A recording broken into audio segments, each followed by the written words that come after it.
بسم اللہ الرحمن الرحیم۔ السلام علیکم، میں ہوں گلفام چودھری۔ آپ دیکھ رہے ہیں میرا فیس بک پیج اور یوٹیوب چینل۔ آج کی ویڈیو میں پولیٹیکل انالیسس سے زیادہ ہم چند سوالات کریں گے چند بڑے ذمہ داران سے، اور ان کو جگانے کی ایک ناقص سی کوشش بھی کریں گے۔ اسلام آباد کے اندر خودکش حملہ ہونے جا رہا تھا، اور اسلام آباد پولیس کے ایک نوجوان نے اپنی جان پر کھیل کر لاکھوں انسانوں کی جان بچائی۔ یعنی اس دہشت گرد کو وہاں پر نہیں پہنچنے دیا جہاں اس کا ٹارگٹ تھا، جہاں پہ اس نے جا کر ہزاروں جانوں کا ضیاع کرنا تھا، وہاں پر اس دہشت گرد کو پہنچنے سے روکنے والا وہ پولیس کا نوجوان جو جام میں شہادت نوش کر گیا، مگر کچھ سوالات چھوڑ گیا۔ وہ سوالات آپ کے سامنے رکھوں گا۔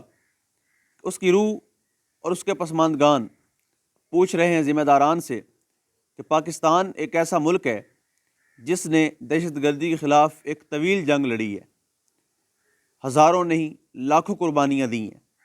پاکستانی قوم سے لے کر پاکستان کے مسلح افواج تک سب نے قربانیاں دی ہیں۔ ہمارے فوجیوں سے لے کر عام عوام تک سب لوگ اس دہشت گردی کا نشانہ بنے ہیں۔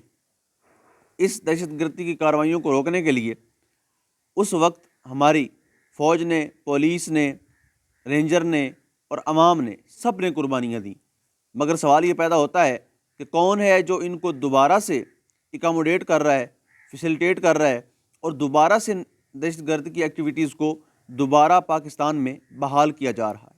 یعنی مراد سعید صاحب جب بار بار پریس کانفرنس کر رہے تھے، بار بار خدشات کا اظہار کر رہے تھے کہ سوات کے اندر، بنوں کے اندر بھاری تعداد میں دہشت گرد آ رہے ہیں اور ان کا راستہ روکنے کے لیے کوئی بھی اقدام نہیں کر رہا، تو ان کا مذاق اڑایا جا رہا تھا، ان پر طنز کیا جا رہا تھا، ان کو ہی برا بھلا کہا جا رہا تھا۔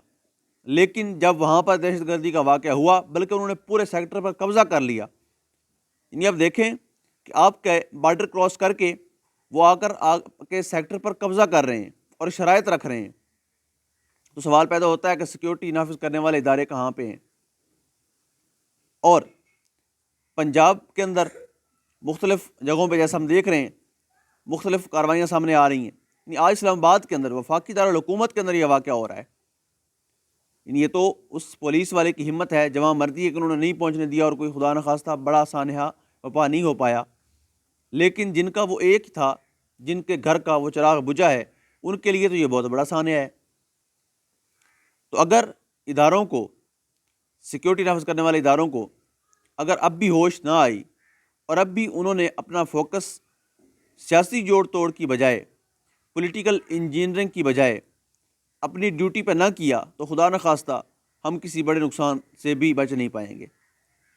تو یہ سوال ہے کہ کیوں ایسا ہو رہا ہے کہ ایک ایسا ملک جس نے طویل جدوجہد کی، طویل جنگ لڑی اپنے اس ملک میں امن کے لیے، اور آج کون ہے جو اس ملک کے امن کو سبوتاش کر رہا ہے؟ اس کا چیک اینڈ بیلنس کرنا ہوگا، اور اداروں کو سیاست کو دفع کریں۔ پولیٹیکل پلیئر آپس میں نمٹ لیں گے، یہ گاہک لوگ ہیں، پرانے لوگ ہیں، ان کو اچھی طرح پتہ ہے کہ سیاست کیسے کرنی ہے۔ آپ ذرا اب سیاست کو چھوڑیے اور اپنی ڈیوٹی سر انجام دیجیے۔ اس ملک کا امن اولین ترجیح ہونی چاہیے، ہم عام عوام پاکستانیوں کے لیے بھی اور اداروں کے لیے بھی۔ اور اگر اس چیز پر اداروں نے توجہ نہ دی، تو خدا نخواستہ پاکستان امن کا گہوارہ بن چکا ہے اور بن چکا تھا، اب سے دوبارہ اس میں ایسی ایکٹیویٹیز کا آغاز ہو گیا ہے جو ہر پاکستانی اپنے آپ کو غیر محفوظ سمجھنے لگے گا، اور کہیں پر بھی کوئی ایکٹیویٹیز نہیں ہو پائیں گی۔ تو خدا کے لیے ہوش کے ناخن لیں، اور اداروں کو چاہیے ہوگا کہ وہ اپنا اس میں رول پلے کریں۔ پاکستان ہمارا ہے، ہم نے اس کو مل کر ہی بچانا ہے، مل کر ہی چلانا ہے۔ تو اس میں اگر ہم چند سیاسی مفادات کو دیکھتے ہوئے پاکستان کو دہشت گردی کی بھین چڑھا دیں گے، تو خدا نخواستہ ہمیں اس کو ختم کرنے کے لیے دوبارہ سے اپنی کئی نسلوں، کئی بچوں کی قربانیاں دینی پڑیں گی۔ وہ بچے قوم کے ہوں، وہ بچے فوجی بچے ہوں، یا کوئی دوسرے ہوں۔ اٹس مین کہ آپ کے پاکستان میں، ہمارے پاکستان میں اگر یہ ایکٹیویٹیز دوبارہ بحال ہو گئی، تو کوئی بھی انسان اپنے آپ کو محفوظ نہیں سمجھے گا۔ اللہ پاک وطن عزیز کا حامی و ناصر ہو۔ پاکستان زندہ باد۔